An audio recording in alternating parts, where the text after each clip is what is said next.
नमस्ते, म हेमन्त काफ्ले अस्ट्रेलियामा बसेर सञ्चारकर्म गर्छु। हामी अस्ट्रेलियाको नेपाली समुदायका विविध विषयमा प्रसङ्गमा कुरा गर्छौँ। तर हामी आज नेपाली खेल क्षेत्रको बारेमा एउटा महत्त्वपूर्ण विषयमा रहेको क्रिकेटको विषयमा कुराकानी गर्दैछौँ। हामीसँग संयोगवश अस्ट्रेलियामा नेपाली क्रिकेटका एउटा मूर्धन्य व्यक्तित्व अर्थात् चर्चित प्रशिक्षक जगत टमाटा अस्ट्रेलिया आइपुग्नु भएको छ। यसै सन्दर्भमा हामी क्रिकेटको पेरिफेरीमा रहेर नेपाली क्रिकेटको विकास, व्यावसायिकता र नेपाली क्रिकेटको भविष्यको बारेमा प्रशिक्षक जगत टमाटासँग कुरा गर्दैछौँ। यहाँलाई स्वागत छ। नमस्ते। नेपाली क्रिकेट यहाँले लगभग 30 वर्ष प्रशिक्षकको रूपमा नेपाली क्रिकेटलाई नजिकबाट निहाल्नु भएको छ। यतिखेर बिस्तारै नेपाली क्रिकेट व्यावसायिकताको बामे सर्दैछ। नेपाली क्रिकेटको भविष्यबारेमा केही बताइदिनुहोस् न। सर्वप्रथम त म नेप्लिस एसोसिएसन विक्टोरियालाई म थ्याङ्क्स भन्छु। उहाँहरूले जुन एउटा क्रिकेट एसोसिएसन र नेप्लिस एसोसिएसन अफ विक्टोरियाले एउटा एमओई गरेको थियो कि जुनै पनि व्यक्तिले आफ्नो 30-35 वर्ष चाहिँ योगदान दिएको क्रिकेटमा उहाँलाई सम्मान गर्ने जुन एउटा कार्यक्रम, त्यसमा भाग्यवश मलाई चाहिँ यस वर्ष त्योभन्दा अगाडि चाहिँ भनौँ न अध्यक्षजी आउनुभएको थियो, पत्रकारजीलाई पनि बोलाउनु भएको थियो, जसले आफ्नो लामो समय क्याप्टन पारस खड्कालाई बोलाएको थियो। दुईवटा प्लेयर थियो र दिपेन सिंह ऐरी प्लस तपाईँको कुशल मल्ललाई। सो यसपाला चाहिँ मलाई बोलाएको छ। So thank you so much, उहाँलाई धन्यवाद छ र हजुरहरूलाई पनि एकदम धन्यवाद छ कि यो कार्यक्रममा मलाई बोलाउनु भयो।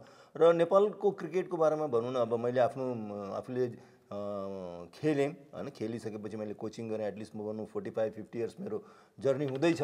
त्यसमा पनि कोचिङमा मेरो भनौँ मैले 35 वर्ष भयो होला। म अहिले कन्टिन्यू नै छु र प्लस नेपाली क्रिकेटमा जुन 96 पछिको भनौँ न, 96 मै आफै फर्स्ट ब्याच हो र अहिले 96 पछि अहिले 2025 आउँदासम्म नेपाली क्रिकेट मतलब उतार चढाव हेर आफ्नो आँखाको अगाडि ब्याच र आजको डेटमा भनौँ नेपाली क्रिकेट एउटा राम्रो स्टेजमा पुगिरहेको छ यहाँनिर।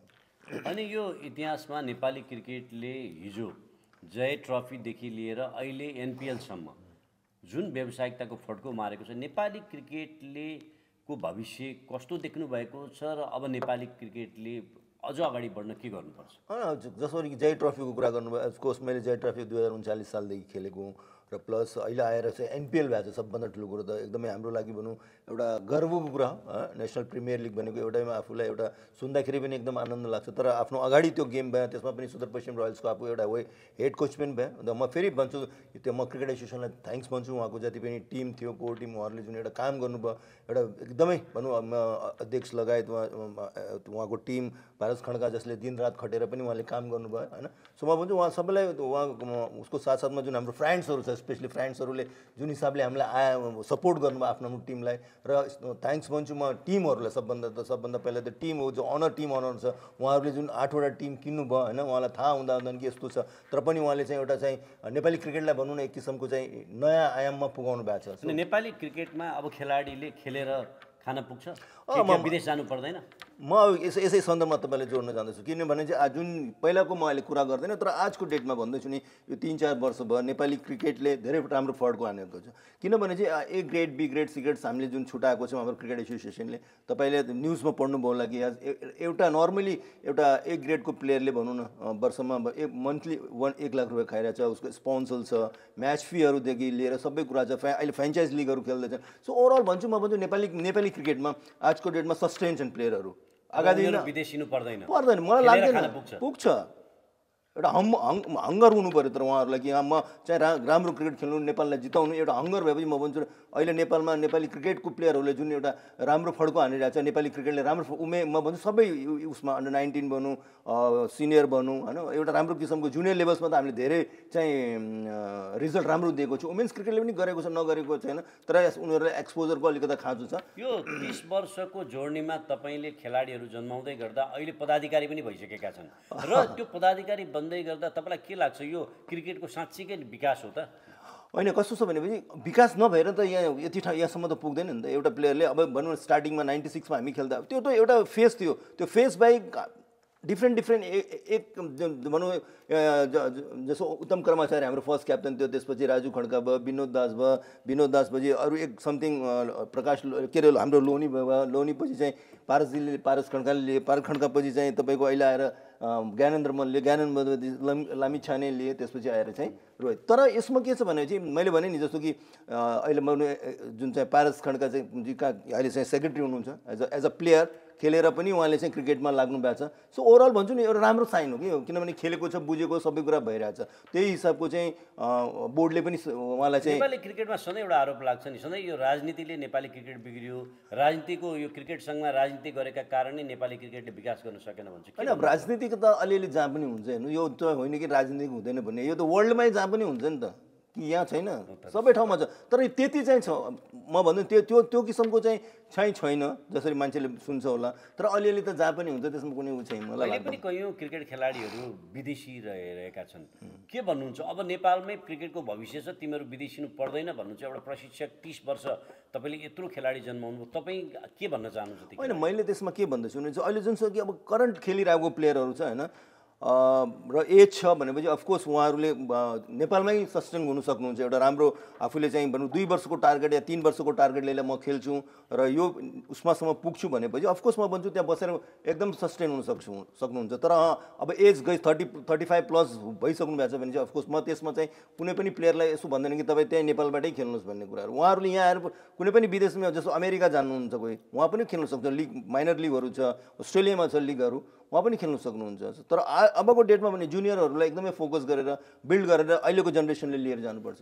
यो अब नेपालमा पनि अब फ्रेन्चाइज लिग सुरु भयो, एनपिएल सुरु भएको छ, तपाईँ सुदूरपश्चिम रोयलको प्रमुख प्रशिक्षक पनि हुनुहुन्थ्यो। यसपालि फाइनलमा तपाईँहरू हार्नुभयो, तर त्यो हार्दै पनि यो एउटा टिम, व्यावसायिक टिमले ठुलो फड्को मार्यो। तपाईँलाई के लाग्छ अब यसलाई निरन्तरता दिन के गर्नुपर्छ? होइन, मैले भने सबभन्दा पहिला म थ्याङ्क्स भन्छु क्रिकेट एसोसिएसनलाई, जुन चाहिँ एउटा चाहिँ पहल गर्नुभयो उहाँले कि यस एनपिएलमा, त्यो एनपिएलमा पनि भनौँ जुन किसिमको मान्छेले मैले आफैले भने त्यो सोचेको थिएन कि यो किसिमको चाहिँ एनपिएल होला भन्ने कुरा। माहौल होइन, त्यो माहौल एकदमै राम्रो, आगामी दिनमा भन्छु च्यालेन्ज छ, योभन्दा बेटर एकदमै राम्रो भएको छ। वर्ल्ड वाइज नेपाली क्रिकेट यहाँ थियो भने चाहिँ यसको हाइट यहाँ आएको छ। आजको सबले नेपाली प्लेयर नेपाल के हो भन्ने कुरा बुझिरहेको छ, हामी खेल्न आउँछु भनेर बुझिरहेको, सबैले फोन गरिरहेको छ हामीहरूलाई कि ल हामीलाई पनि नेक्स्ट उसमा चाहिँ बोलाउनु भनेर। तर मैले भने अब यो चाहिँ क्रिकेट एसोसिएसनलाई पनि च्यालेन्ज हो र प्लस अनरलाई पनि च्यालेन्ज, किनभने अब नेक्स्ट सिजन चाहिँ त्योभन्दा बेटर प्लेयर ल्याउनु पर्यो। नेपाली क्रिकेटको भविष्य उज्जवल छ, उसमा नो डाउट। अब खेलाडीले बाहिर जानुपर्ने नै त्यसमा चाहिँ मैले लाग्दैन। मैले अघि पनि भने तपाईँलाई कि चाहिँ त्यो प्लेयरले आफूलाई अहिलेको प्लेयरले सस्टेन गर्न सक्छ क्या। तर मैले पनि त्यो चाहिँ प्यासन्स हुनु पऱ्यो, यो होइन कि म 1-2 महिनामै म नेपाली टिम खेल्छु भनेर हुँदैन। एटलिस्ट 4-5 वर्ष आफूले चाहिँ स्ट्रगल गर्नु पऱ्यो। त्यसपछि देशमा रहेका नेपाली खेलाडीहरू जो क्रिकेटलाई अहिले जहाँ अस्ट्रेलिया, अमेरिका जहाँ गइरहेका छन् त्यहाँ कमसेकम कम्युनिटी क्रिकेट भइरहेछ। तपाईँहरू अहिले त्यही सिलसिलामा पनि तपाईँ अस्ट्रेलिया के सन्देश दिन चाहनुहुन्छ विदेशमा बसेर क्रिकेट खेल्ने नेपाली? एक्ज्याक्टली, यो म धन्यवाद भन्छु यो क्वेसन सोधिदिनु भएको। स्पेसली मैले भनौँ न अब मेलबोर्नमा गएँ होइन, एडलेटमा गएँ र अहिले सिडनीमा आएको छु। मैले ओभरअल सबै हेरेँ होइन, ट्यालेन्ट छ नहुने, तर यहाँ समयको एकदमै इम्पोर्टेन्स कुरा, स्टडी पनि गर्नुपर्ने होइन, काम पनि गर्नुपर्ने, त्यति साह्रो टाइम चाहिँ मिल्दैन। तर पोटेन्सियल छ। र म के भन्छु भने चाहिँ एउटा उहाँहरूले जुन कम्युनिटी क्रिकेट खेल्नुहुन्छ एउटा कम्युनिटीलाई बिल्ड गरेको छ कि सबभन्दा एउटा नेपाली हुँ भनेर यसरी आज एउटा। र अहिले जुनियर जुन भाइहरू चाहिँ यहाँ जुन क्रिकेट खेल्छ उनीहरूमा पनि त्यो ट्यालेन्ट छ। म भन्छु कि त्यो जुनियर क्रिकेटरहरूलाई चाहिँ अलिकति हामीले चाहिँ प्रमोट गरेर चाहिँ एक्सपोजर दियौँ भने चाहिँ म भन्छु धेरै राम्रो होला। त्यो नेपाली क्रिकेटको लागि पनि एउटा पछि गएर राम्रो एकदम जन्मिन्छ। छन् यहाँ पोटेन्सियल भएको केटाहरू छन् त्यहाँ। धन्यवाद। हामीसँग साँच्चीकै आज नेपाली क्रिकेटका एउटा सिद्धहस्त व्यक्तित्व प्रशिक्षक जगत टमाटा यतिखेर हामीलाई समय दिनुभयो र हामी साथ हुनुहुन्थ्यो। उहाँलाई मुरी धन्यवाद। धन्यवाद छ हेमन्त सर।